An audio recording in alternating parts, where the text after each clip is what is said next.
And welcome to this week's episode of What Say You? I'm Brian Quinn. Sal Volcano. And we have a special guest today. All right. Introduce yourself, sir. Yes, it's about time. My name is Joey Fatone. Joey. I've been getting asked many times to do this podcast, actually. Yeah. And it finally came true, with the lovely weather. We're living the dream. Living the dream. We had to wait till we could kind of meet up, but we ended up connecting with you originally from, I believe, a mention on the podcast. Yes, it was. It was through that, and then Twitter.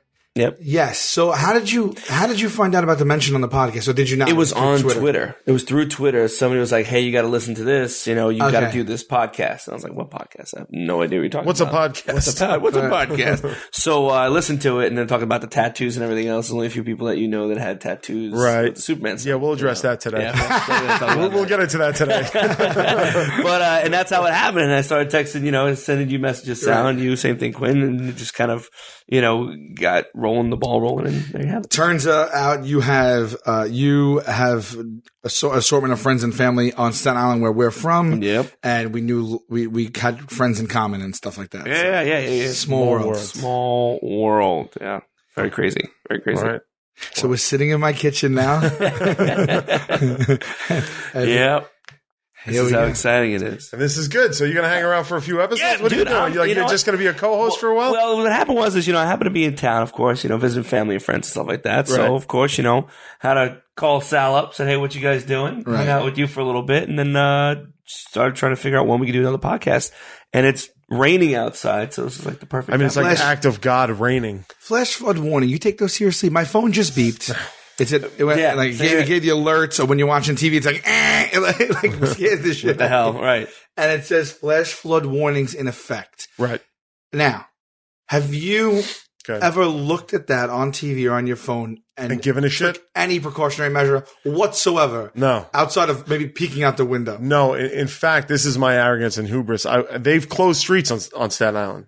Snake Hill's closing a bunch of streets over by the mall. And I had a conversation with a cop because I was going to pick up Joey and I was running late. And I was like, just let me drive through it. I was like, I have a Wrangler. I was like, I'll just tear through the water. And he was laughing. He's like, I can't. I'd get in trouble if I let you. Yeah. Well, what if something happened to you? What's going to happen? I'm in a Wrangler. Oh. The fucking A-team would drive a Wrangler today if they could have one. You're in a Wrangler with a Batman symbol on it. Yeah, exactly. Which makes it even more badass. Which makes it even funnier if something happens to you. If I die. You see just sinking, just a symbol just going into the water. Like a fucking Jeep in Jurassic Park that goes off the road and then just the mud starts covering it. You see it smoking as the Batman signal slowly goes into the quicksand. Is quicksand real? It is real. Is it? As far as I know, it is real. But quicksand, like in Pitfall, like where you walk and then all of a sudden you're dead. Just burning. Yeah, the music goes. It just, I don't know. I've seen it before. Like I've heard about it. Not in person. No, what was it in person? I mean, I've seen it on cartoons. Yeah, no, but it was like a real life, through one of those National Geographic shows or something like that, where the guy was starting to walk and you just stay. And it looks flat, but it's actually like a really thin layer, it's like water. It's very liquidy. Okay. It's not as thick as you would think. Right. So quicksand poses a real threat to people? Let me look up quicksand. I think it's like everything else in the world. If you're a dumbass, No. I think the whole thing about quicksand is... Well, the way that I was told was that certain sand is lighter than the water, so it floats. Right, so it floats surface, so it looks like it's just... Right, so you fall into a pool of water, basically. You don't slowly sink like Indiana Jones. All right. How many... I'm looking at quicksand-related deaths per year. Here we go. All right, we're going to want to ballpark it. What do you think? I don't know if this is worldwide. First of all, is quicksand a United States thing, or is it not? I think it's probably everywhere, but who knows where exactly? Right. Some desert or somewhere. You're the one looking at your Wikipedia. What does it say? We don't know what the hell it is. I'm going to say 42.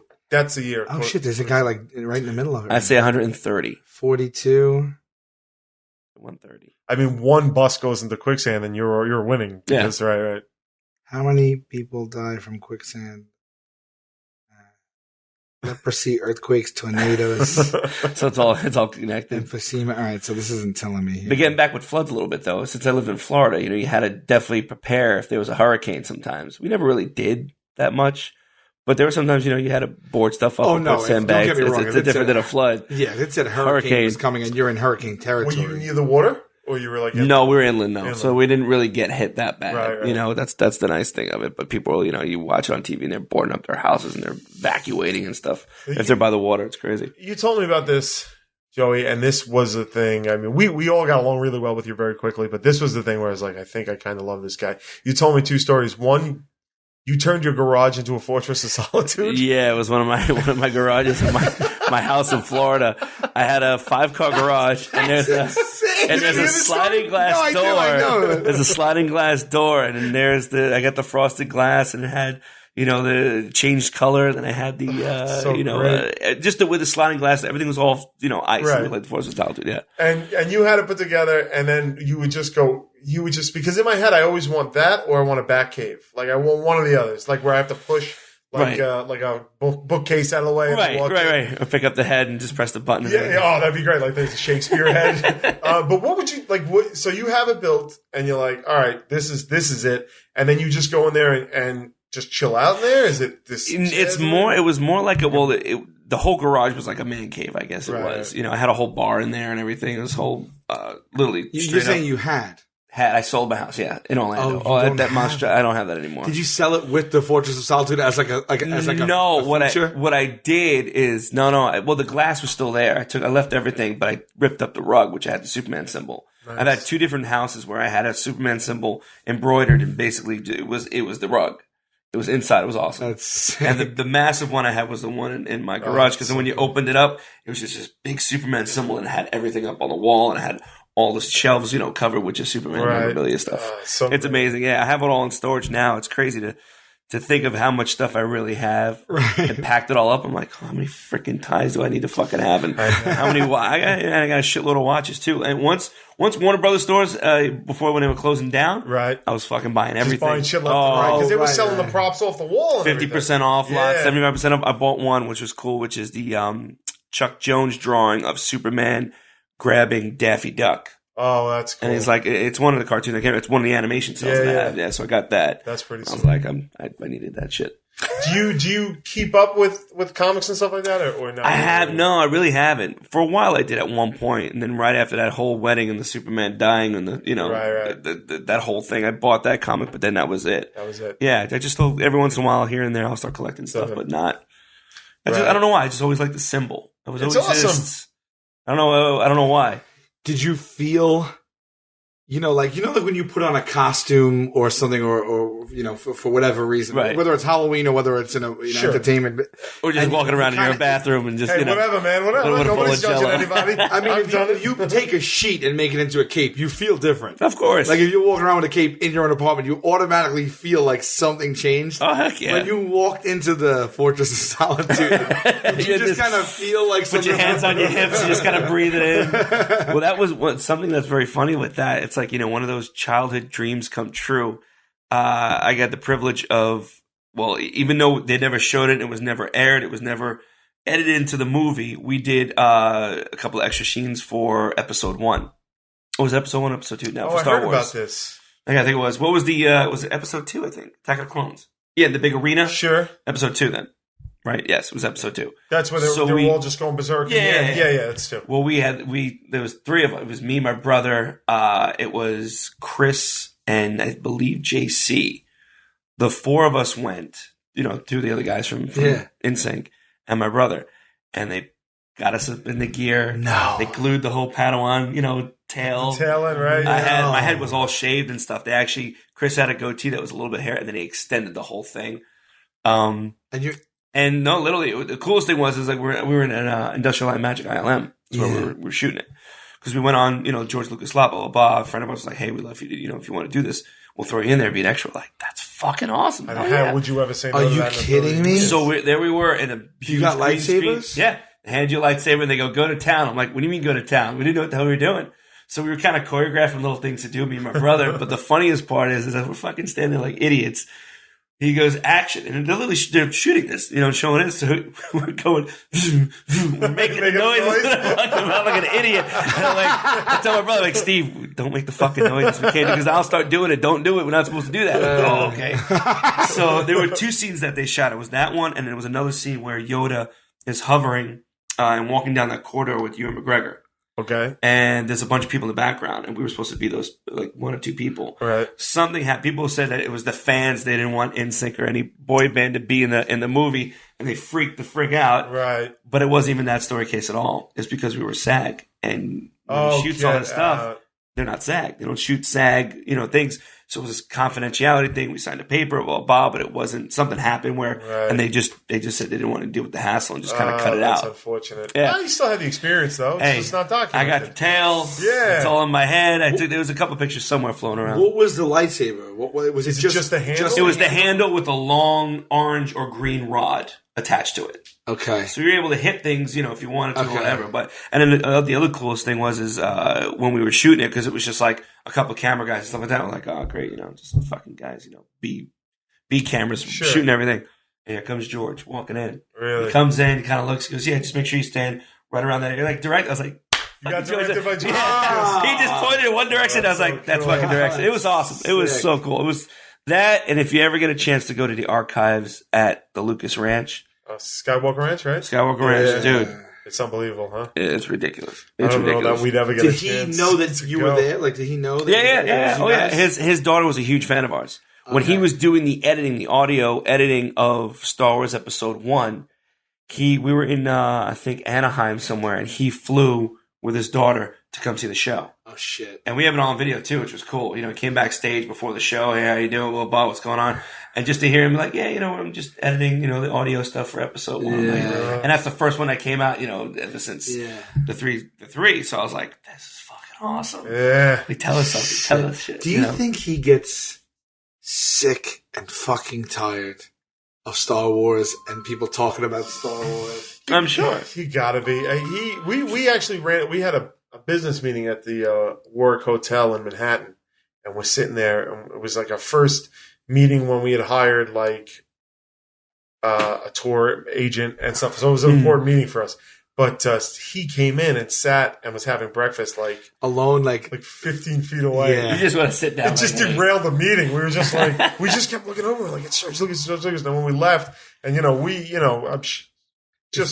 it takes a lot for us to see someone and go up to them, because we do, and I'm sure you do, is know that, like, you don't always want people coming up to you. Right. Like, there's a time and a place for it. Right. As far as... And eating breakfast in a fancy hotel is not when you want someone to come up to you, but I was like, it's fucking George Lucas. Yeah, there's some people, though, that there's a list like, too bad.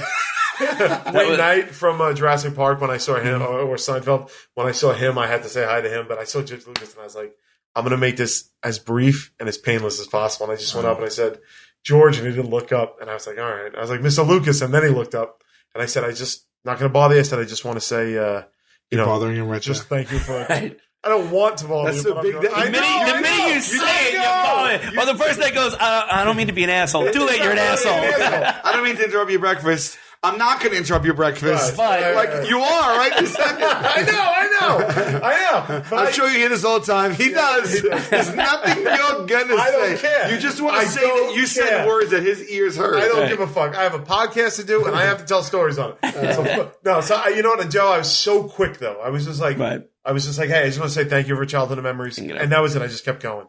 And when somebody's that quick with me, that changes it. Yeah, it changes it for me. I'm like, oh, very cool. What do you think about that? Right? Yeah. So, if it's a succinct thing, and I don't think you broke stride. Actually, I didn't. Which is kind of cool. He was reading. His head was in the paper. Yeah. Murray took pictures of him while he was But there's very few people who I'll bother, even before we ever had the experience of knowing what it was like. Right. But there's certain people like you just can't help. Yeah. And I remember, I shouldn't say that I would bother them, but there are certain people that I would get starstruck in front of. Sure. Mostly like comedic. Like Bill Murray, I couldn't even talk to. I was like dumbfounded. We were walking, really? Dude, I was just like, hey. It was like, that's awesome. We were walking into a meeting at I don't even know where. HarperCollins. HarperCollins, you know what I was going to say. Yeah. And friggin' Martin Short walks out. That's awesome. For me, that's like, whatever. And I was like, I love you. And then he was like, hey, and he kept walking. I was looking. I literally didn't know what to say. I couldn't believe it. And I went on Twitter and I'm like, holy shit, Martin Short just met me. Well, I did that. I was speechless when we met Christopher Reeves. When he was after his accident. Actually, he came, him and his wife, and his son and one of his son's friends came and saw one of our shows in New York. It was a small theater. And it was just the coolest, like literally, he came out and I just stood there and I just looked at him and everybody just looked at me and I'm like, what? We enjoy the damn moment. I'm just sitting here and it's cool. It's the fucking man. Right. So, with Chris, it was cool, but it was just interesting because it was just like, his wife is, legal to sign his name and everything else. So she, he had a bunch of pictures and, had signed Christopher Reeves, gave it to Chris, gave it to Len, blah, blah, blah. And then he got to me and I have a Superman symbol. Diamond and ruby encrusted Superman symbol when I was on tour. I used to wear it all the time. You fucking did it. So I had it on. Yeah, of course. Where's that thing today? I still got it. You still got it? You should start wearing that again. Bring it out. Yeah, just bring that shit out. Or give it to me to wear on an episode of Joker. Let me wear it on that, man. One episode. It'd be great. We won't even mention it. It's so horrible. It is. But it was just so cool because it was just like just sitting with him and he was just like, all right, you want something signed? I said, I'm like, hell yeah, Yeah. He's like, hey, from one fan to another, all the best, blah, blah, blah. And gave those pictures to me and I got a couple pictures with him. It was crazy, man. It was just really, I've never been really that, speechless per se, but one that I was just like, I don't give a shit. I'm taking the picture was Robert De Niro. Oh, we were in DC. Yeah, we were in DC, doing something for, Save the Music. And it was actually on the lawn of the White House. And we did a whole performance, blah, blah, blah, and it was like... You were inside the White House? Yeah, well, let me tell you this story. This is pretty cool. It's a crazy-ass story. This is awesome. This is when Clinton was obviously president. The greatest thing is the first thing is it was raining, so they had this big, huge tent built. It was supposed to be just outside. The sky is beautiful. So it was all Save the Music for VH1. Robert De Niro was there. Lenny Kravitz was there. Wes Craven was there because he just did the movie Music of the Heart, which is a song that we did the soundtrack for. We did a song. Okay. And it was... Angela Bassett was in it, and also Gloria Estefan and not Glenn Close. What's her face? Forget her damn name, but I'll remember in a minute. But anyway, Kevin Spacey was there, Lenny Kravitz, all these people there. Robert De Niro, Gwyneth Paltrow, all these people there. So I'm like, go take the fucking picture. So after the show, after the actual performance, they were like, we're gonna watch a screening of Music of the Heart, and we're gonna go watch it. I was like, oh, cool, we can go watch it somewhere. Let's check it out. We walk in the fucking White House and we go into the private theater. Oh my God. So now we're sitting there. This is the funniest shit though. It's literally maybe a 20, maybe 25 seater. It's Lenny Kravitz, Kevin Spacey. I think my parents were there. To watch a Wes Craven movie? It was one of the ones that he didn't do that was horror. One of the ones called Music of the Heart. Okay. And Angela Bassett there, Gloria Estefan was there, and all of a sudden in walks Bill and Hillary. Holy shit. Fucking get the popcorn, sits right down, we say hi, we say, hey. Sits down. We watch the whole fucking movie.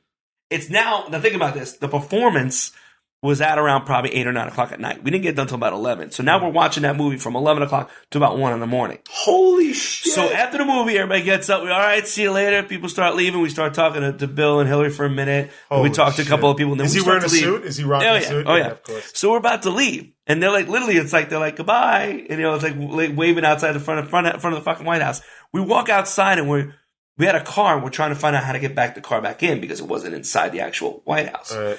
We're looking around though, and there's not a fucking soul out there.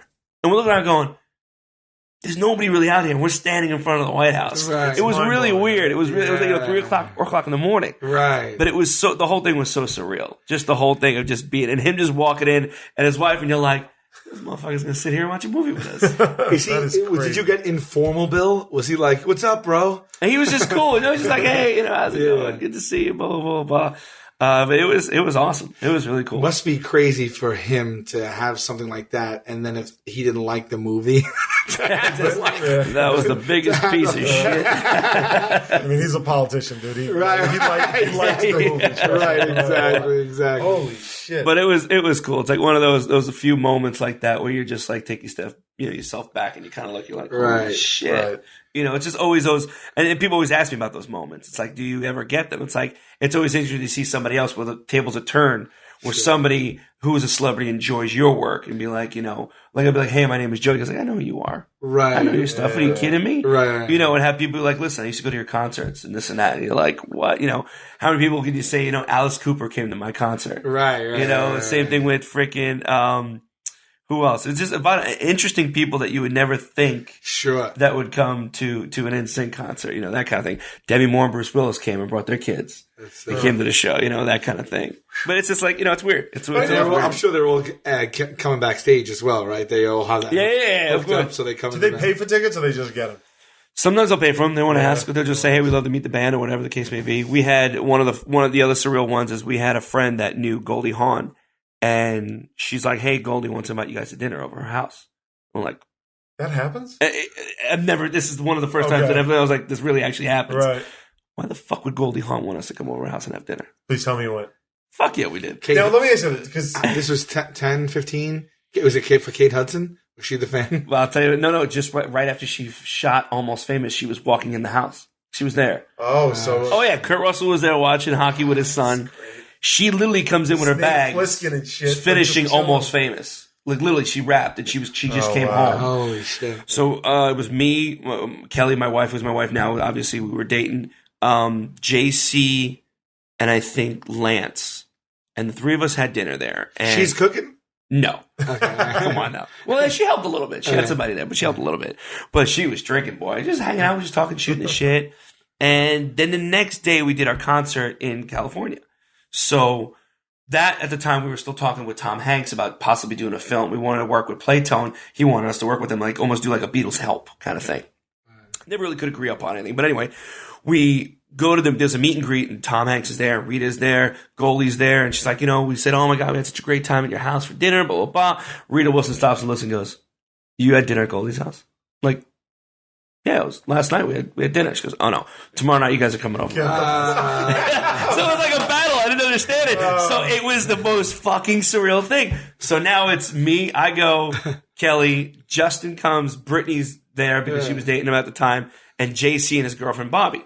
So we go, and sure enough, we go to Tom Hanks' house, knock on the door, Tom answers, his son's there, his family's there, we sit down, we hang out, we shoot the shit, have dinner.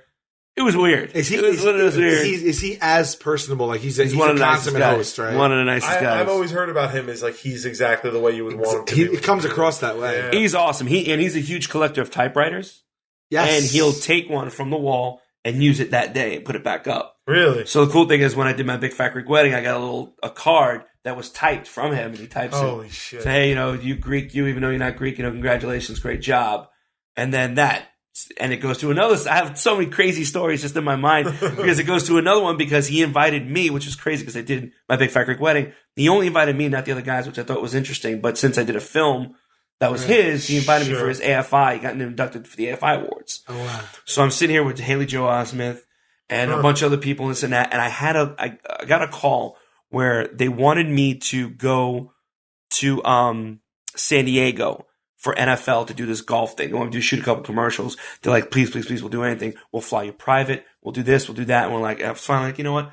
After the AFI Awards that night, I can go. I'll go. That'd be cool. No big deal. So I wanted it. How old are you at this point? 22? Yeah, maybe 22. What a great 23? life. What a great Crazy? life. Yeah. So this is the surreal one. This is the fucking ass kicker right here. So I go up after the awards. There's a table because it's like Scorsese, it's Hanks, Spielberg, a couple other people. They're all sitting there. So I go up to Tom and say, hey, before I leave, because I'm flying out, I'm sorry, I got to go. He goes, oh, we're going to go out to eat. I'm like, sorry. I said, I can't go. I said, I got to go do this thing. I got to fly out tonight.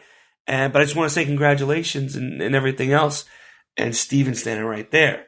And he goes, you know what? You were really good in my Big Fat Greek wedding. I need to put you in a film. We need to put you in one of the films. I was like, fucking yeah. Yes, do that shit. And just be surrounded by those people is just the weirdest. Because you watch these films. You watch Jaws, you watch E.T., you watch all this stuff where you're like, I love the envision that he had and what he does.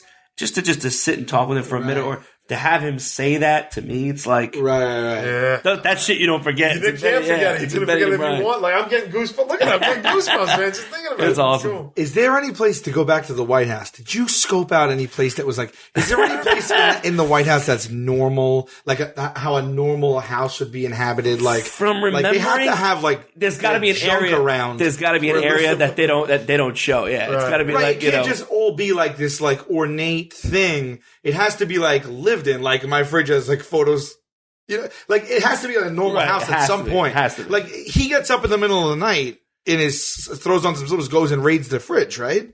Like, is there? Like I don't know. Is there a normal fridge? Like, There's gotta be.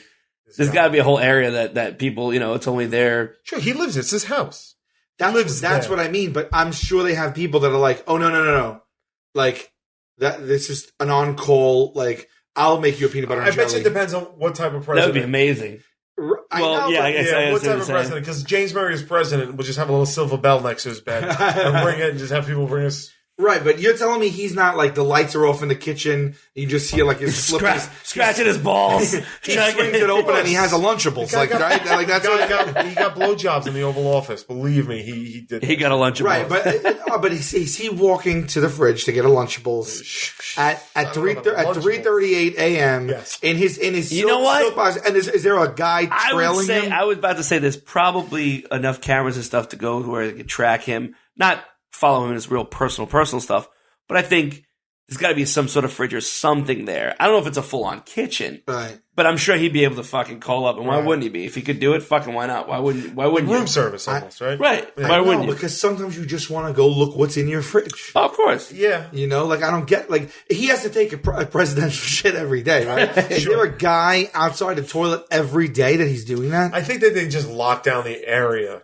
I don't know if it's especially the White House, I'm sure he's able to roam free and not have to be bothered. If it's somewhere else, I can understand. They have to make it so he has like the downtime of a normal human being. Sure. Well, that was, it's funny enough. It came with that within sync. I mean, we had a security guard we had each our own guy. Sure. And he would basically, every time home?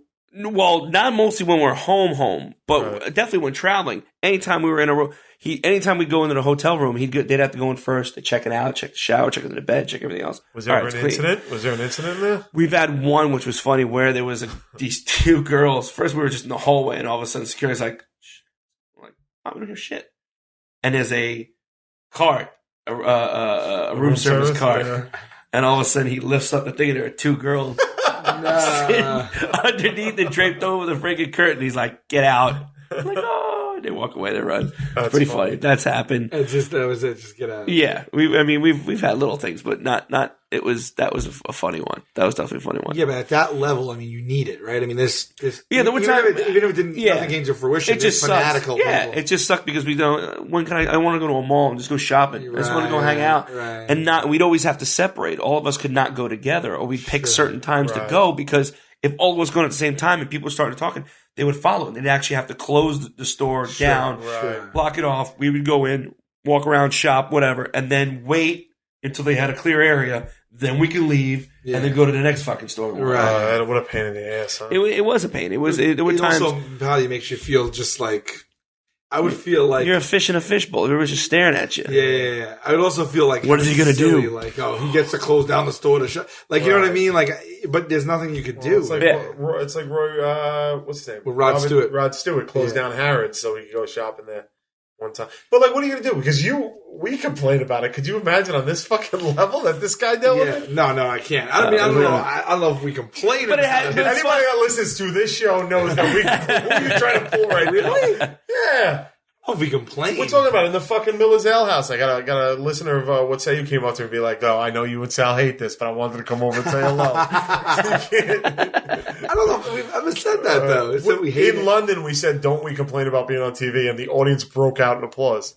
Really? Put your head. Oh, I thought we just meant like in general, not like don't approach me. No. Yeah. Just in general. I've never said that. Yeah. This poor guy. It was definitely different. I'm just glad that the position I'm in now, where it's people are recognizable, but it's not a fanatical. It's not too crazy anymore. There's a lot of affection for you, specifically you. Like anybody that knows that we've become friends with you, or when you were on the show. Oh yeah, they embrace it. And they're like, oh my god, really there is, and I guess you guys were, without a doubt, a cultural phenomenon. I mean, there's just no way around that. Right. And none of you guys ever came off as dickheads, and all of you kind of translated like nicely. Like there was no scandals. We weren't alcoholics. We weren't like, oh, I'm a druggie or whatever it was. Yeah, no. The only thing, Lance came out, and then that was it. People liked him more for that anyway, right? Exactly. I wish he would have came out then. We would probably fucking sold more albums. How many more albums did you make? It always seems like Asia has the most like fainting, screaming, crying? That and Germany's another one, and one that where they just like to touch and grab whatever they can is in like Spain. Like they told us the first time, take your hat off, or take your jewelry off, take your earrings out. Swipe. Really? You don't want to walk through a crowd with well, like, come on, what are you talking about? 2 seconds later, fucking hat flies off. You're like, holy shit! Because they just want to touch you, they want to grab you. So anything that they can get a hold of, they'll grab you. They'll try to take you out. I don't know why. They're just they have to just and it's just it's amazing. We have videos, video footage of like people like couple of hundred running after the bus. It's a fucking bus. Why are you running after it? You know what I mean? It's amazing. If you catch it, what are you going to do? They bang on it. Yeah. Oh, yeah. We were in vans and they used to bang the shit out of it thinking that the glass was going to break. Really? Oh, yeah. What do you ever on stage and it's like I'm assuming you've experienced this. I don't know if you have, but like all the screaming girls and the fainting and stuff like that.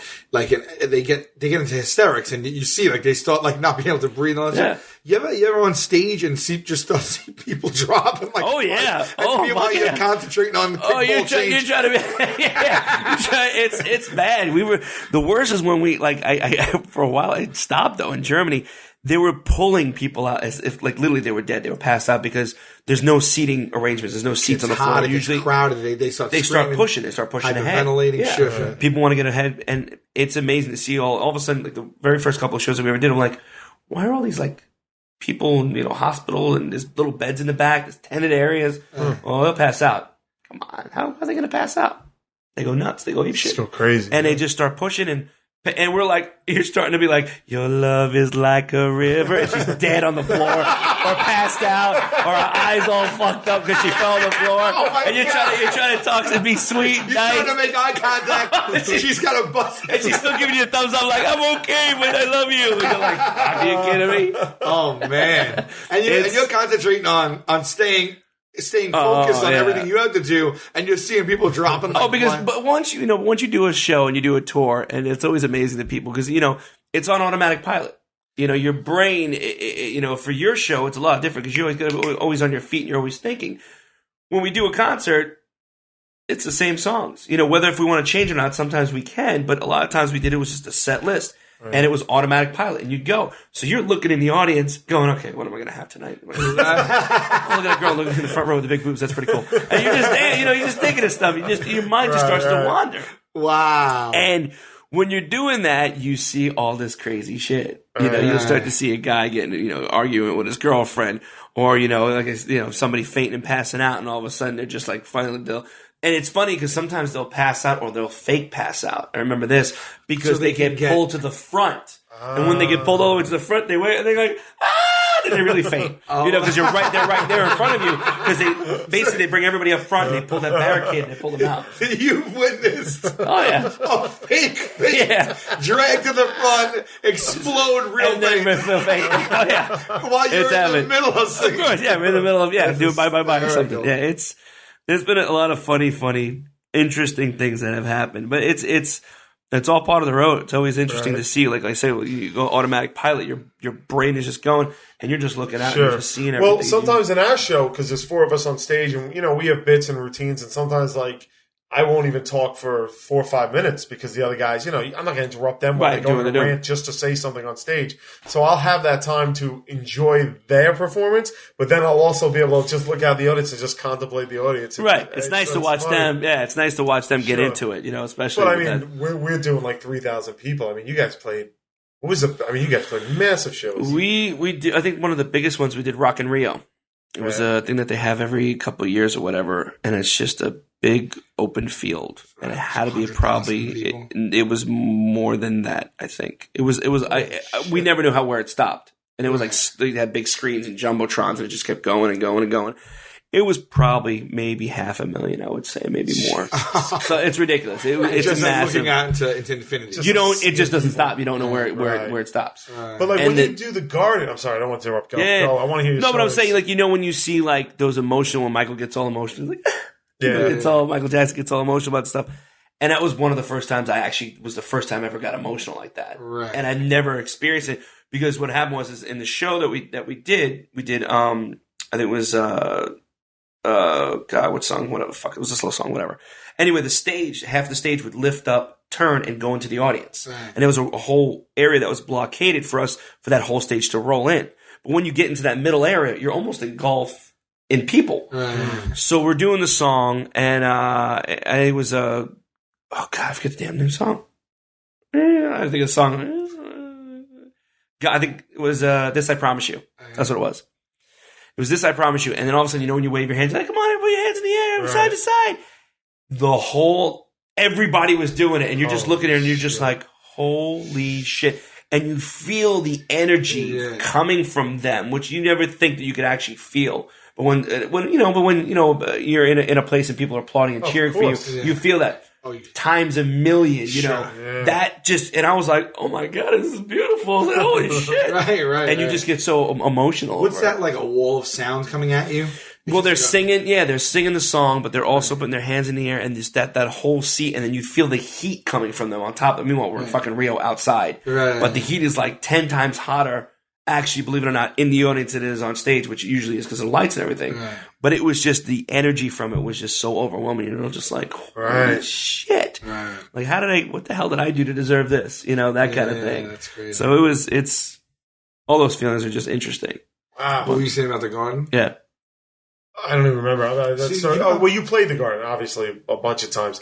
So 3 nights in a row, sold out every night. I mean, we're no fucking Billy Joel. The theater of Madison Square Garden. Exactly. But I mean, you growing up, and this is actually turning into exactly what we said it wasn't going to. Because we were like, we'll get Joey in, we'll just talk about regular shit. Right. But it's just too fascinating. It is. I don't mind talking about it. And like, how often do you have to get these questions all the time, right? Yeah. Oh, yeah. But, no one ever really listens to in depth how they are. They're always just like, they're more, not so much in depth of like, what did it feel to be out there, but, more or less of what was the time that you really felt, what it was to be out there, or just that one moment. Usually they kind of talk in general sometimes. Right. So you just try to pinpoint which ones are which, because when people say, well, what was the highlight of your career? And it's like, that's the hardest thing to fucking say, because everything that we've done, even from the bad stuff to the good stuff to, leaving, RCA and going with Jive, just everything was just an interesting move to do, and to see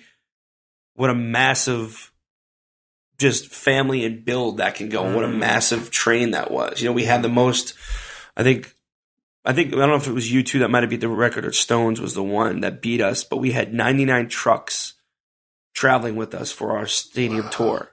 Because of all it was the most trucks. You transport your own everything. Stage. Yeah. Well, there were 2 stages though, as far as the actual structure, the metal structure, but then the actual stage itself with the lights and everything else, that was one thing. But there was actually 2 of those structures, and they piggybacked. It was an actual crew that we never saw that built the framing, and then before we got there, as we were doing the other performance in the other place. Who the F is designing? I always want to know this. Every concert I go to, staging or the stage is going to pop up here, move this way. The lights are doing this. This is what's the stage designer. Yeah, there's a company that does that with them. And say, they give you options. Oh yeah. Well, the whole thing is what was cool about us is I always even said, what would be just a great idea to do a lot of different things that you just dreamt of doing in a stadium. What fun, stupid gags we can do. What can we do? What can happen? Right. One was that they came up with, the staging company did, was there the big screen, and in the center the whole big screen came down, and there was an elevator that we stood on, and it rolled down to the stage and then rolled back up. That was it. And then when it lifted back up, it was the screen. That shit was crazy. But then we thought of different things, like as far as like a song called Up Against the Wall. We saw those things at the carnivals where you have the Velcro and they throw your ass up there and you get stuck. Right. I said, how great would it be to incorporate these in the show? Can we get those? Let's find out. Get the trampolines, get the big Velcro wall. We make them look like fucking speakers. Paint them. Boom, there. Another one is treadmills. Like this one where I was like, forgot my suspended. It'd be cool if we stood on it. And as like the fog was there, we'd be able to slide and glide across the stage. So all right, let's do that, but let's put 4 of them on the stage, and we'll put 1 down a big runway. So when we're doing one of the other numbers, we could do that. So we did this whole thing where when we're able to, they're able to switch the speeds and the directions. So when we're standing on, we're moving across and switching each other, which was cool. That was another thing that we came up with. Any of you guys ever taken like a horrible dive? A lot of moving parts. No, but one of the pop-ups, like they're called toasters, where you'll see Michael Jackson, all of a sudden he'll jump up and appear on stage. Yeah. Well, we did that. We had that for the show during a rehearsal. It was in New Orleans where we were rehearsing. and it was right before we were supposed to shoot the pop video. And I was doing this, and all of a sudden, we had the rehearsal, and me and JC supposed to pop up first. So I'm down there, and the third one, all the way on the end, one of the releases released and fell on a guy's finger. So the guy's finger was crushed. So the guy that was on my thing, it's a manual lever, it's 270 pounds, and they released the lever, and that's how you shoot up. So the guy goes, hey, I'll be right back. And so he leaves me. So I'm standing there, and meanwhile, the stage is maybe if I stood up, you'll see my head, but I have to duck down for it. So I'm ducking down, and I'm like, okay, there's plexiglass on the sides and in front, but no plexiglass in the back to enter. So as we're standing there, I'm like, well, fuck, he's working that, and JC already popped up. I'm supposed to be up there. I'm like, might as well just get up there. So as I pushed to pick myself up, I released the lever on the platform. Oh, shit. As I started to pick my leg up, my leg got caught in between the lift and the stage.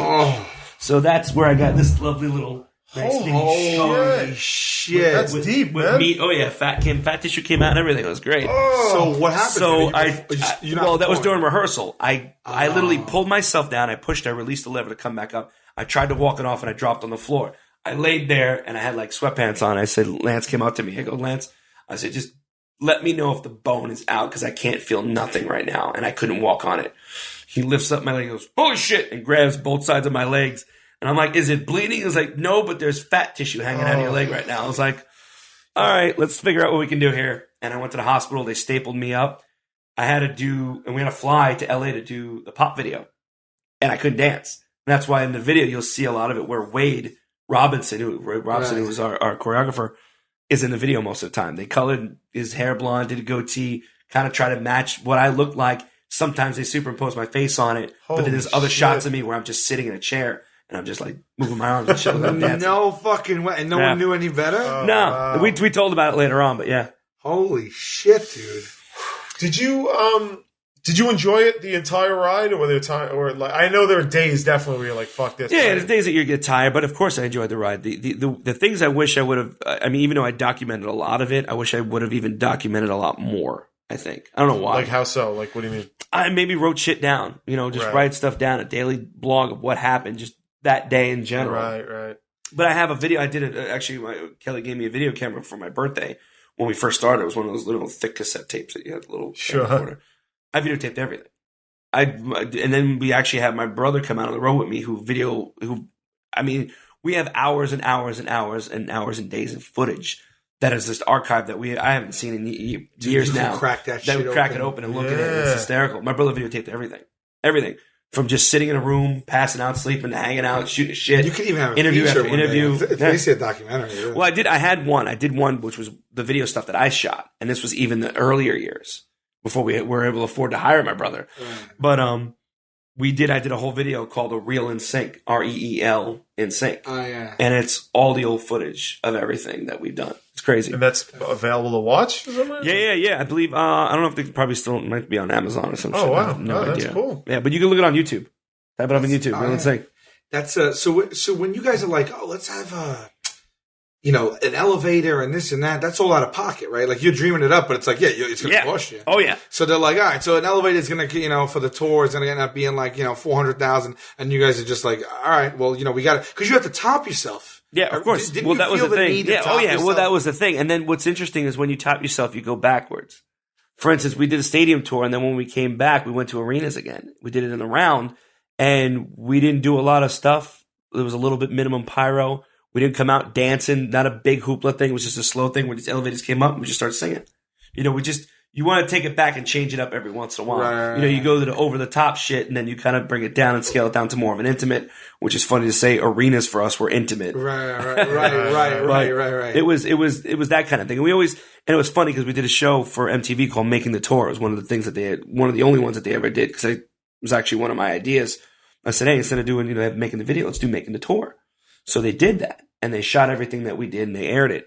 And it was interesting to see because, it would come up to us, the guys, Johnny Wright would be like, hey, listen, it's $71,000 for those little ribbon lift things. You guys want to do it or not? And it's like, $71,000. Okay, yeah, sure, we'll do it. Why not? Yeah, I mean, at that point, at that scale, you don't bat an eyelash. What do you like? You're like, all right, 71 down divided by 5, right? 10, all right, so we each got to cough up about 20 down. It's like, how do you even? Well, it's more or less of, is it going to work, and if people are going to buy the ticket? Right. You spit, and that was the thing where thank God that we knew, we were selling out arenas to where it was getting crazy. We were doing multiple nights in cities to where we're like, you know what, maybe we can do stadiums, but it's a risk. Right. And you eat that risk if that shit doesn't fly and you're not selling tickets. That ever happen? No. Thank God. Not for us. Imagine going, because sometimes we're fortunate enough to do the theaters we're doing now, and once in a while we'll hit a market that like doesn't sell as well as other markets or whatever, and we'll come out and, if it's a 2,000 seat theater, maybe there's 1,000 people there, we're like, they close the top up, but imagine if you walk out into like a stadium, and there's like half empty, like, right. Yeah, but I figure at the point that NSYNC is going, like, you guys have a team. I mean, you must have had an army behind the scenes, not even like just managers and analytics and all that shit, right? Like, you guys didn't walk into it blind. Like, it was nice that we were always, we always, right when after the whole thing went down with Lou Pearlman, we always made sure that we checked and looked and at everything. Right. When we were younger, he was we didn't know any better. Was he just educate our listeners? He was like our manager / backer, if you will, initially. Sure. And he ended up double and triple dipping, and then he also got into jail because he was embezzling money. He was telling people, doing a whole. It was like a scam. It was a big Ponzi scam. Yeah, it was all crap. So he's a piece of shit. Yeah, he's a giant piece of shit. He was a great businessman for himself. That's what I like to say. Yeah. And he was making legitimate money from us and Backstreet Boys, and he still wanted more money, the greedy bastard, and did all this whole scheme, taking other people's money, saying, hey, we're going to invest in this, giving them fake paper saying, this is how much money you have now, this is a percentage of what it went up a little bit and this and that, and nobody ever took the money out, and then all of a sudden, money wasn't there. He just took everything and just kind of ran. Is he still in jail? Yeah. He's still in jail? Oh, yeah. How long has he been in jail? Oh gosh, since maybe 2000, 2001. Holy shit! I didn't realize that. So, and there's no way to recoup any of that. He just they liquidated his assets. Yeah, they sold everything. People were getting, it was hysterical. I got a picture somebody sent me and said, "Hey, do you want to buy this painting?" And it's us. I gotta show you. It's horrible. It's us and Lou Pearlman. They painted him in, and he had it up in his fucking wall. It was just absolutely horrible. Horrible. Oh, that is fucked up. I gotta find that shit. How are you not completely, even prior to that, because he was still on board with you and you guys were very successful, how are you not neurotic that, like, this it's impossible to have any handle on any type of accounting. It's impossible. Yeah, I mean, it was crazy though. It's too many. You have too many people on your own payroll. Well, we would get for a while. It was like we didn't know. Like I said, we didn't know any better because we didn't do anything. Then after that, we had our accountants and we had some new people. I said, listen, you have a team of accountants. You have meetings. You're sitting down with them right there reviewing shit. Oh yeah, but it was more or less of give us the paperwork every time something comes in. Let us know that this came in. Let us know that this happened. I would get one of us we would usually switch on and off, but we get a stack of papers right after the tour of the night of, like right after the night. Well, this is how many we sold today. This is how many glow sticks we sold today. This is how many t-shirts we sold today. You did $20 a head out of 60,000 people. This is so and so. You're getting briefed on that? Oh yeah. You're getting briefed on glow sticks after a stadium concert. Fuck yeah. Okay, actually, because we do that now, but it's like the scale. I mean, we're doing it ourselves. Like we're doing it. Yeah, but it's not. As long as you're doing it, you know what's going on. Oh wow! Because when it gets so big that it just happens to where you just get so busy that you don't get a handle on it, you need somebody to go, hey, we need to take 5 minutes to sit down and talk. Right. Because if not, you're going somewhere, you're moving, you're traveling, right. You're doing promotion, you're singing, whatever. There's always something. And the last thing you want to think about is fucking numbers. But someone's like, here, this is what it is. Let me talk you down and break it down for you. This right. is what it is. Could you even begin to fathom their type of schedule? Like our schedule now, it was ridiculous. We go pretty, we go pretty much. But you, how did you not all have anxiety attacks and fucking?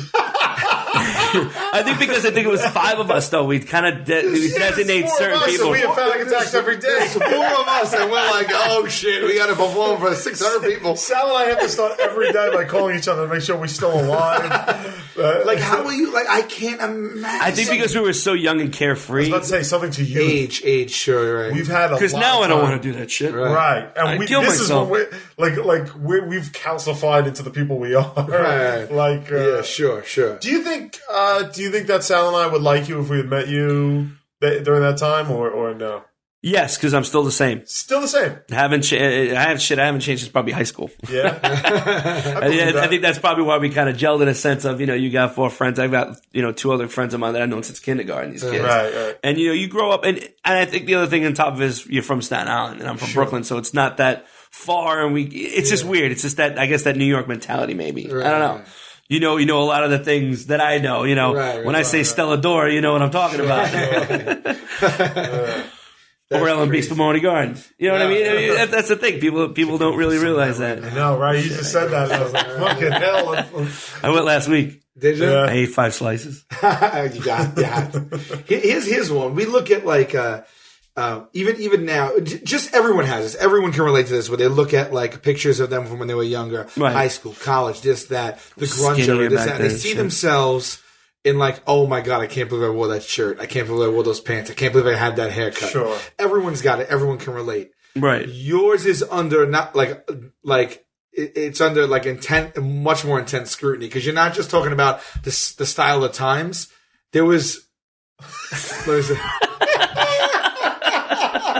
This is the painting of it. Yeah. Oh my God. But the best is they painted him blue. But so he wanted great. to sell it. They're like, we'll sell it to you for $5,000. I was like, get the fuck out of here. I don't want It's that. not worth $5,000, but yeah. Oh my God. Isn't that great? Wait, who? That's Lou Pearlman. They painted Why is this because that's It's like the paper. I don't know because the cover that was like one of our covers right there, the 5 of us right there, and they just fucking added him in there. I just hung in his house. Oh, that is so odd. Somebody bought it at an auction. Your Instagram? No, I can put it up. Oh God, I'm yeah. What is it? Well, give you a Twitter and Instagram and stuff like that. It's Real Joey Fatone, both of them at Real Joey Fatone, Instagram and Twitter. We have to, if you want, we'll throw that up. I'll send it to you. So God knows where that painting is today. No, it's somewhere. A friend of mine emailed me, sent me a message saying somebody wants to sell this and show me the painting. And this was like maybe a couple months ago. Really? Oh yeah. That's what they wanted $5,000 for? Yeah, I was like, get out of here. They were trying to extort you. I don't know, but I don't want the picture that bad. Give it to me. I'll give you $5. I'll get it in your hands. So like with you, so not only did you like if you looked at me in college, I had hair as long as like Eddie. Sure, Sally Retro. That's where I get the name. My nickname is Retro. I don't think people know that. I don't think people know that. Well, his nickname's Sally Retro because Sal used to dress in retro clothing almost exclusively. Right in college. Right. So anyway, but you would look and you would say, oh my God, I wore these Cavaricis, or I wore these bell bottoms, or I wore this leather jacket, or oh my God, I shaved my head to the side of my head, whatever have you. You guys had that, but times a million because you were also like, had to be flashy and showy and rock stars, and you had the money to like even like take chances on things that normal like you would probably wear things on stage that you would never normally wear on the street, but you did it for the thing. Well, what's funny is I did wear a lot of certain things. Of course, again, the age. Right. And you go, okay, well, that's cool for stage. Maybe I should wear that outside. Right. And then you realize as you get older, that's the dumbest Nobody's fucking telling thing. You wrong. Nobody's telling you different. We were wearing a leopard long jacket for the Billboard Awards, and I had this pleather red long jacket that I thought it was fucking. I actually remember that. It was horrible. All the outfits were horrible. Do you look at that now? Cool. Do you look at that now and you're just like, this is great, this is hysterical? Or it's hysterical. Because it's an unlimited amount. You've been photographed over the course of 2 decades. You go online, there's a lot of shit. Even your hair, and then didn't you start dyeing I dyed my hair red. Right. I looked like fucking Ronald McDonald for a while, and then I did my goatee one time like blonde. I think the picture. And I did a bunch of stuff. When you call me, the picture that comes up. Is it the red jacket? Let me see what I got. Do you have any of that stuff? Yeah, I have the red jacket. You have it. You just have it. That one. It's the red. It's the red hair. With the red hair. That's a stupid turtleneck. So you have that stuff just for I have fun. Yeah. There's another outfit that I had that was long. I did a lot of long jackets, maybe because I was just trying to cover like I was fat. But this is the red pleather one. I still have that jacket. Oh my fucking God! Look at the glasses. You're all in. It looks like you're all in spacesuits. Well, the funny part is Justin's actually in a onesie. It's literally a jumpsuit. And you guys are picking this out, or you have a stylist that's saying, go for broke, man? The stylist, it was a guy that did a lot of stuff of Lisa Left Eye Lopez's outfits. And we just loved the idea of the shiny back then. It was like leather shit. So like, maybe we could figure out what we could do. Yeah, that'd be cool. Let's wear that. And he'd be like, oh, I could do this and do that. And you're like, great. And when you see it, like, yeah, that's great. And you look back like, what the fuck was I wearing? You can't be like, it's with affection you look back. There's no embarrassment. I mean, you guys were killing it. You guys didn't make a wrong move. Right. No. Well, and that was always an interesting Yeah, but you thing. could still look at yourself in a fucking teal garbage bag and be like, I'm a dick. You know? Right. Look, there's a long green jacket. Yeah. There's fur. Holy shit. It was like, actually, Look at your hair. And then Chris had those fucking braids, man. like a pineapple. Is that what Wow, dude. let me see. So was there any pressure for you guys to match like Boys to Men and shit like that, or did you just do that on your own? No, when we first started though, we kind of were in sync, so we were kind of uniform. Right. That's one of the reasons kind of why we actually did a lot of things where we wore similar outfits Lance because Bass, of the in sync thing. He looks like a gay Doctor Who in that photo. He does, doesn't he? Yeah. Or Ellen DeGeneres, or the other. I read some of his book. Anyway, I'm sorry. Keep going. But that kind of stuff, it's just like, oh, this is the outfit I have too. There's another outfit. Your daughter has to love it, right? She has to love this shit, right? She laughs at it because she thinks it's so stupid. This is amazing, dude. It's stupid. It's fucking hysterical. You look like you're a comic book character. Yeah. Like it's unreal. Yep. And look at everybody. It's so like, how quick was when was the first time that you were like, oh, this style has to change? You know what I mean? Gosh. Like, was it just It was just stylists that kind of helped. Hey, what about this? What about? And then we just started going. You know what? Let's do like regular jeans and t-shirts, or make certain patterns, or do something fun. Right. Like our very last tour, there was these jeans, and it had like things were cut up, and it was like the Superman symbol, or it had Superman sewed into it. Just fun things like I like or whatever it was. And they would do that for you guys because you needed quote unquote outfits, costumes, costume changes during the concert, right? So, because what it is it's not even like following the trend of what was stylish at the time. This is beyond a relatable style. This is you creating costumes. That was the interesting thing about it. Like just trends and people that would wear stuff. Because I remember a friend of ours that lived in New York was telling us, hey, we got a guy who has these cool, these jumpers and these jackets and these sweaters. Maybe you should wear for one of your performances. And he just put it into Macy's, and it's just slowly getting there. And LL Cool J wears it. And it was like one or two people were like, all right, cool. A lot of the urban market is the one that wore it. So we throw on these FUBU jerseys for our Macy's tour thing that we did, and we wore them all the time. And here you see middle America, as far as young kids, white kids, buying FUBU. Right. And you ask John Damon all the time, who helped your career? He'll tell you. Really? Guys from NSYNC actually opened our horizon as far as opened the door for a lot of different things that were able to do that. It was crazy. It was really insane. Wow. Yeah. So we've paved that way, or stupid little fads where Justin had the bandana that was diamond and not diamond, but it was all bedazzled and stuff. Girls started wearing that all the time too, and everything. Those little things like that. It was interesting to see. Yeah. When you did, was it last year you did the MTV? I think so. Yeah. What did you wear? Were you wearing a suit? Last year. You just we were wearing it was like a black and white, black and white suit. So basically what Justin's tour was, his tour, even tour now, when he wears a lot of black and white stuff. So he wanted to kind of uniform that with everything. And how was that fun to do? It was cool. Yeah. If you blinked, you might have missed it. They shot you up to the stage again, right? Yeah, but it was slow. It was elevator. Slow. It was elevator. But then the funny part was when we went down, Chris got stuck on that one. It didn't go down. Poor guy. He was left out. Was the pressure more than usual then, or was it more pressure when you were like? Now it was way more pressure. Oh yeah, I was shitting my pants. Because every eye is on you because they want to be like, let's see, they still got it. Are you gonna? What are they gonna do? Yeah, right. What exactly? And that was what was funny about the whole thing too, because they kept it a really big secret until the rehearsal. The night before, Justin had a rehearsal. They played completely different music and everything else. Like, what the hell is this? Like, well, you need to clear Jay-Z's songs and this and this and this. MTV is like, oh, we haven't cleared it yet. Holy shit, they were freaking out. And then the actual dress rehearsal, we came out and they were like, oh, they get it. And even people that were just there watching were just like, what the fuck? Oh, MTV didn't know? They didn't even know, no. So then it's just Justin that's like, guess what? This is changing. Yeah. And now it's going to be this. Oh, we kept it from even them. Yeah. Oh, yeah. Oh, wow. Try to keep it as much, as quiet as we possibly can. And then, before going out and doing it, you're just like, oh, God, just don't fuck up. And I'm like, just have fun. We've done this a million times. The choreography is a little different, but let's just have fun with it. And that's kind of what I did. And then after the fact, we went backstage, and all the celebrities, all these people are back there because, they're getting ready for the performances or not. Everybody was like, oh, my God, that was so awesome. You stand and go, really wasn't that awesome. But to me, you know what I mean? It's weird because we've done that for so many years, and that's kind of what we did. And it was just like, let's just do it. And it was like, and people were like, because it's interesting now. I'm realizing it though. A generation has passed that has never seen that. Right. My daughter has never really seen it.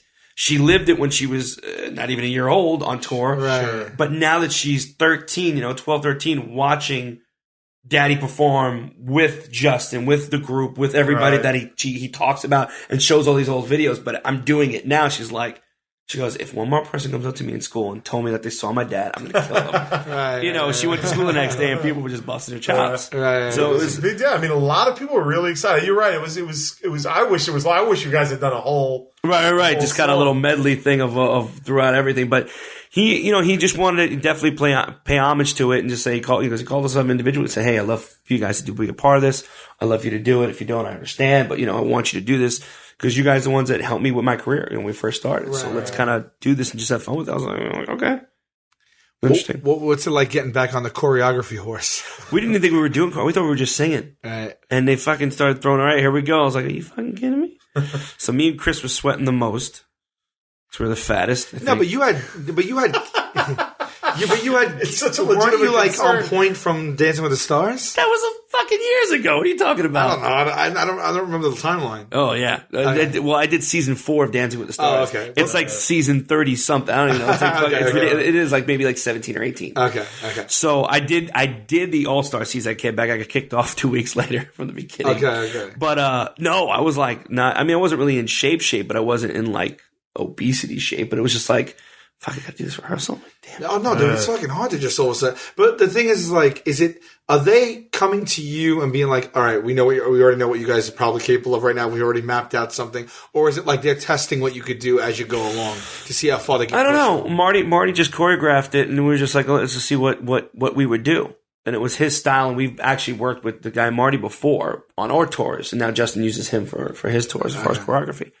And we were just like, let's just do it. It was funny. We just got in the studio and we were just like, looked at each other like, all right, we're really fucking doing it. Like, holy shit. Yeah. Let's do it. Let's get to work. And that was it. What was that feeling like when you first all lined up and started to do the choreography for the first time? Laughing. It made me laugh. Was it surreal? Yeah, it made me laugh. And it was interesting to see the reactions on everyone else's faces. Like our manager, Johnny Wright, the security guards, people that been working with Justin, just with him. And then all of a sudden see the 5, they're like, oh shit, because it's like bringing you back from when you used to do it. Right. So we just laughed. We did. We had a ball. It was fun. Was it the same type of choreography they would give you back then, or was it a little easier? No. It was normal like it can be. Just sweating my ass off. I know people were excited. It was great. It was fun. It was fun. It was good. I mean, the audience went berserk. Yeah, it was weird. Like I said, it was so surreal, but it was cool. Yeah. It was interesting. All of a sudden, we were like, "Oh my god, you guys are getting back together!" And it's like, no, we just wanted to do it all the time. No, I'm saying as far as people asking us, all the time. But I mean, no, I think with everybody doing their own thing, they only have to set goals. I think I think it's only a matter of time that maybe are we going to do it? I hope so. It'd be fun to do it again, right? Yeah, and that's what it's more. Now that's what it's more. Not that it's more. It was fun back then. As you start to get older and you start to see the whole business side and deal with the business side, it gets fucking annoying. Sure. And then, and that's why I think you see a lot of bands coming back because it's like, you know what? Remember how it used to be when we used to do this and this and this. Let's just fucking go out and do it again. Yeah, let's just go out and do it again. It'd be fun, That's like you guys taking, 2-3 years off and not doing a show. Right. And then coming back and doing it. Right. Yeah, think about how excited you'd be, for the first time. You know what I mean? I can't wait to take 2 or 3 years off. I can't wait to come back. No, but that would probably be a fucking. You guys would sell tickets on that one too. I'm sure. You'd have your audience, and then you would gain that new audience. Gain the new audience. Well, it's always interesting because to see the generations of concert goers, like certain places I've gone to shows. Like I just went to see Justin at the Hammerstein. They did a small little venue thing that he did. And it was me and my daughter were up on the second balcony and everybody on the floor. I just had my hat down. I really wasn't paying attention. I wasn't really doing anything to make. And all of a sudden everybody's heads just started turning, just standing there, just staring at me. And I'm like, okay. So they're waving. I'm like, I wave back and they're like, and they start cheering. They're like, cool. And then the funny part was I got a little drunk that night. And Justin starts performing Suit and Tie, and one of his best friends, Trace, who I've known for many years as well. I think I know that kid. Was he on the Punked? Yeah. Yeah. The Punked. He's Trace's. Yeah. I mean the Punked episode. Punked episode, yeah. Not like the Punked. Like an old man. Was he on the Punked back in the day? It did sound like that. It did. Is he on the? He should have whispered it too. Was he on the television? He's on that program, The Punked. But he was like, "Hey man, I dare you go up there." I said, "Well, come on, man." I said, "You come with me." He's like, "No." He goes, "Justin will kick my ass." I'm like, "No, he won't." I said, "He's gonna probably kick my ass." He goes, "No, he won't. I dare you." I go, "All right, I'll do it." So we run around. You fucking just. I went on out? stage. Well, this is the funniest part though. When I went to sing backup to mess around with the backup dancers, the backup singers, sorry. And it's a small intimate thing. There's no dancers. It's just the backup singers and the band, Tennessee Kids. So I put my hand on the guy's shoulder and he turns around and he goes to like grab me as if to say, "Get the fuck off the stage." But he saw me. I was like, "Oh, okay." So they start dancing, start doing this thing. So I start following what they're doing. He has no idea that I'm on stage. That's great. So people start turning, not even looking. They're looking past him for a minute, screaming and cheering. And he's looking back like, "What the?" And he goes, "Oh," and he started laughing. He's like, "Oh, yeah, it's the fat one." He goes, "The guy's name was Joey, whatever." He was like, "Hey, give it up for him, whatever the fuck." It was funny. I was there for like not even a minute and a half, just messing around. But that's great. It was hilarious because then all of a sudden people were like, "Oh my God, it was like a reunion, a throwback Thursday." It was on Thursday. I was like, "Oh my God, it was a throwback Thursday." Joey Fatone reunites with Justin Timberlake, like insane. I was like, it was just the two of us, and I just got on stage for 2 minutes. Is he cool? Was he cool with it? Yeah, he thought it was great. I don't know how. Yeah. No, he thought it was funny. Is you think that the biggest obstacle to that is just the fucking guy's making so much money? He's just like, what the fuck, man? You know, it's for me. It's like, God bless him. He's a talented kid. He really is. He's a great writer, great performer. It's always like, well, shit. Throw a bone to some of the guys. Let's do something together. Let's do something. Right. And not to say that I'm not making any money. I'm actually doing fantastic. Right. But I say just more not to incorporate us in his stuff, but it's always fun to see. And I think even me to even just do something where you collaborate with one of your old partners that you've done stuff with. Me and Lance have tried to do a few things before. We've done things together, whether it be a show, whether it be whatever it is. We've done stuff together. Or, Chris reaching out to Justin and talking to him. It's always nice to see that. It's always kind of cool to see. Sure. And it's always fun. And I think there's always money to be made somewhere. Not to say that, again, we're not hurting, but you know what? To maybe have a great lifestyle for my kids is pretty not bad. I mean, that's what you want to see. Yeah. What's best for your kid. You know what I mean? If you have a kid, I have 2 kids, so I'm like, shit, I gotta put them through college. No, but that's why I always say thank you for people. And it was like, I used to buy your albums. I used to buy your tickets. I'm like, thank you. My kid gets to go to college now. I appreciate it. Right. It's not like I'm flushing it down the toilet or shooting something up my nose, spending that money. Right. So, but buying any more of those jackets. Exactly.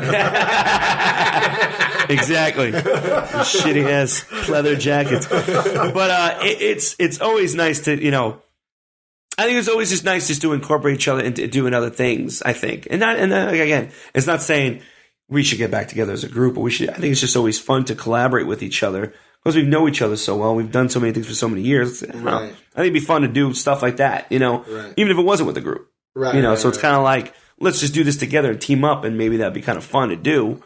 But if it's the right project, and that's the thing. I think a lot of times there were certain things that, if I would have thought, hey, I'd love to do this with JC, I'm like, that's not the right project. He wouldn't want to do that. So it's like, let me think about it a different way. But, It's a weird thing, isn't it? Because we're kind of like, we just for granted that nothing that we're doing is on the scale of what you guys did. I'm not even going to say it anymore. It's not on the same scale. But, like, you find that thing where your fates are almost always intertwined with these guys. And Like, and I feel that with these guys where it's just like for so many years, like, it's just weird. I find it weird to do things without them. In a way, like it took me a while. Yeah, it did actually. When doing stuff on my own, it took me a while because if I failed, I failed. There was nobody there to back me up or help me out. Right. You know what I mean? And think about it this way: you weren't sharing that responsibility. But not only that, everything we pretty much did turned to gold. Not to pat myself on the back and do anything we did was pretty damn right. Failure is imminent somewhere. It's going to happen. Right. No matter where. It's going to happen somewhere. Right. So after that whole long line of fucking, that pinpoint where you're, on the top. 1,000, right.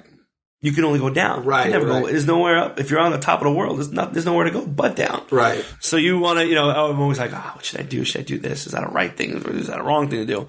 After a while, as you get older, you just say, fuck it. You have fun with it. What makes, what makes sense to you? What's going to help you in your career or whatever you're doing to help you? And then also, I mean, shit, my kid and my family has to eat. What's financially going to be somewhat good in a way. Right. Sure. But not going, I'm going to be a sellout and do stupid shit. Right. But, you know. Yeah, but you haven't. You've done Broadway, you did Dancing with the Stars, and everything you've done seems to... I've done Bosley. Dude, And that's not a sellout. And that's the funny part. I completely forgot People are like, oh, you sold out. I was like, you know how many years ago I did that? I did the actual Bosley transplant. Like, wait, what is like it? almost 9 years ago. I don't. Oh, did you fucking? I did it a long time ago. I don't even know what. And they approached me like years later to say, "Hey, we love you to be a spokesperson. If you'd love to, if you want to do it." I said, "Well, I'm not ashamed of it." Oh, you did it before you were a spokesperson for it. But I did it before my hair was starting to really fall out. Okay. You know what I mean? Oh, so I didn't. So I don't even know what that is, but I just know that when we're on the road, a mystery. Yeah, when we're on the road and I'm laying in bed in my hotel room, I hear your voice at like 2 a.m. That sounds like a personal problem. So I TV's not even on. you thought it was. What the fuck is Bosley? Because they've been around forever. Yeah, they finally perfected it to But be a what little is better. it? Because like it's a hair transplant. It's just a transplant. And basically, they take the hair from the donor sides, hair, which is the and sides, they do it? and they put it on top. See, but if you had never told me that you had it, I wouldn't have known that. It's that good. Right. Like they've got it now. Yeah, they got it down to a science where it's pretty damn. Because it used to be, like my friend's brother had it, and he had the pen cap holes. It wasn't that. It was the thing after the strip. Remember they used to cut something out of the fucking back. Oh, they still do, but they do it right. Really? Because then he put it all here, but then he started losing his hair. You still lose your hair. Yeah, still lose your hair. So he has hair here and then here and then like he looks like a fucking troll. Yeah, it looks weird. But yeah, holy shit. That's why you have to keep doing it. I mean, not all the time, but like after a certain amount of years, you think about it. Gotta refill it in. Well, refill the other ones that are falling out, the other hair that's still in your hair. Right. You know what I mean? So it's like it's an ongoing thing, but shit. I didn't want to lose my damn hair, so I mean, it's thin, but it's not like You would never, ever, ever know. no. You shave here real short, you'd see a scar, like a scar, but it's like really. I actually got my hair cut a couple days ago, really, really, really short, and you can barely see it, which is great. I would never, and I actually have I can't even wrap my brain around what they're actually doing, like, because it's like that fine. Like, if you grab a piece of hair that's like probably like 200 strands in a little piece. Well, sometimes it's 2 or 3 in one. Okay. 2 or 3 strands in one. Okay. But what they do is they make the small, very, very, like literally a needle hole incision, and then put the root put it in. into your hair. What does that go for? Yeah, but how do they do that with Depends that? how many grafts you get and stuff like that. Really? Well, that's what the doctor does. Because think about it, your hair grows in different directions. Right. That's another thing. Your hair grows in all different ways. So he kind of maps it out and looks at your hair and kind of puts the holes in the different directions, so your hair doesn't just all go straight up. You know what I mean? If you have it's crazy. Deal it now. Yeah, it's a crazy thing. I wonder what because I mean eventually my hair's not like yours, Sal, where you got that fucking carpet on your head. Your dad has his hair. Yeah, you don't think so? Your hair's pretty. Yeah, but but I have these fucking V's going here. Yeah, Starting to pull back. Yeah, well, it's always kind of been like that. But my hair, like my dad, he has very thin hair. My older brother's very thin hair. So I'm imagining any day now it's going to start fucking going. I always wonder what. I always wonder what Joe's going to do, because I don't think he likes a shaved head. He's going to have to resort. Right? We transitioned him to shaving his head. Yeah, Murray used to. Yeah, he used to have like the comb, like not the comb, but he used to have a full hair, but thinning hair, so full hair. So he looked way older than he did. Yeah. Right, when you cut it short, you look a lot. Yeah, she had it on the show, I think, but the first season. Yeah, but we did a punishment. We all got to cut each other's hair, and I bicked his head. I bicked it, bald with one big patch right here. And we had to keep it for a couple of weeks. And when it kind of grew, and I said, dude, your hair is way better at that length. And he kept it. But Joey, I don't think never took the plunge to shave his head. No. I wonder what style he's going to adapt. How big is his nose going to look, though, in this year? He'll be the first to say that. I can't believe we never came up with this joke about Gatto the other day. Casey Jost, who's a writer, a friend of ours, called him a toucan. Said you look like a toucan. And I was Toucan like, Sam. How did we never call him a toucan before? It's so perfect. Yeah, because I shaved my head for years. 3 years I shaved my head. Shaved it just when I was in the fire department. It was just easier. And everybody was just like, oh, you're losing your hair. So I grew it in almost to just be like, Fuck you, I still have hair. But was that an easy decision to just be like, yeah, I'll do the commercials? Yeah, it kind of, because I was just like, it's the same thing as if girls get, boob implants. Right. They have the scar underneath their boob, and I have the scar on the back of my head. Big fucking deal. Right. You know? I don't think I would ever go any other route for anything else. You know what I mean? Right. I'm not gonna get a facelift or I'm just let that shit sag if anything happens. Let gravity take its course. I don't give a damn. Oh, well, holy shit, man! We got an hour and 15 here. Do you wanna wrap this one up and grab a bite? Let me just say right here. Okay. And then we'll do another episode where we're not just fucking slobbering over Joe's couch. We won't talk, like we talk about other topics. We're just proceeding to do. You'll have a hard time finding even one fatality outside of Hollywood movies R.E. Quicksand. Really? People are even more buoyant in quicksand than they are in water. What you might find are casualties from people being stuck there and dying of natural causes. Like a heart attack? I don't know, I guess in the jungle, if no one's there to hear you scream.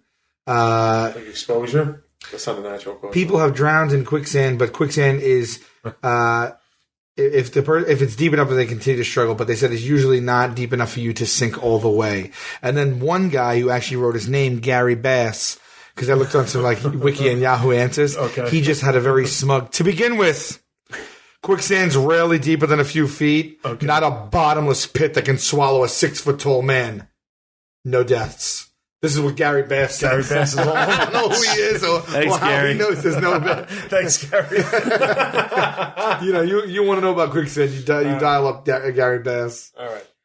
Well, listen, we'll record Skip another the call. episode. We'll skip the call for now. Skip the call? No? You want to make a call? I'll make a quick call. All right. Because I do want to address this tattoo, this Superman tattoo situation, because this son of a about fucking bitch. He's been all over me for over a decade now about it. What's wrong with it? Well, we're going to get into that next episode. So this is what happens at the end of every episode. Sal will make a random phone call he'll just make up a number and dial it and try and get through to someone and talk to someone. It has not gone spectacularly well. The few times anybody answered, it's hit or miss. One last person told me to go fuck himself. So we're gonna see what happens. We just kind of wing it. What's a Florida area code? 407. 407. Right. Oh, that's just so. It gave up. 407 is okay. You can cut that out. It's all right. What, 407? I don't know if you're going to guess the other 7 digits. Good luck. All right. So let me do this. Let me just pick you. Oh, wait, hold on. I got to block my number. I didn't do that one time. And the lady told me she was going to report me to the Better Business Bureau.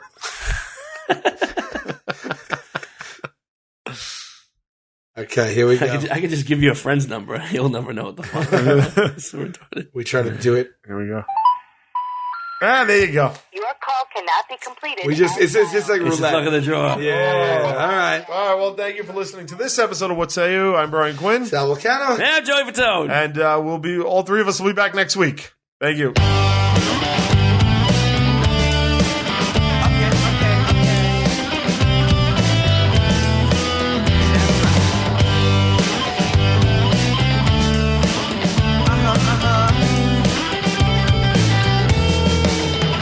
I heard that Rome wasn't built in a day. Then how come everyone is rushing to get ahead? And if I seem to be reserved, that's just my way. Your questions seem like you're interrogating me. Yeah, I try. Then again, I don't try. I get an F for effort.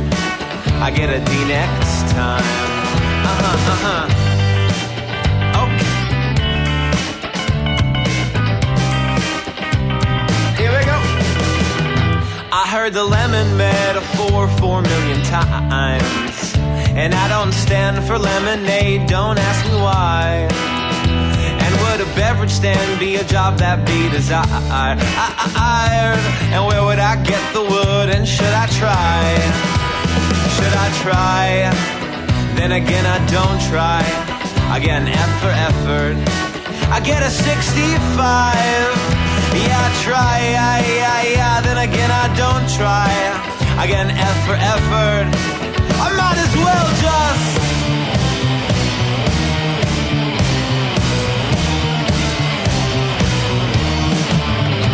Haha.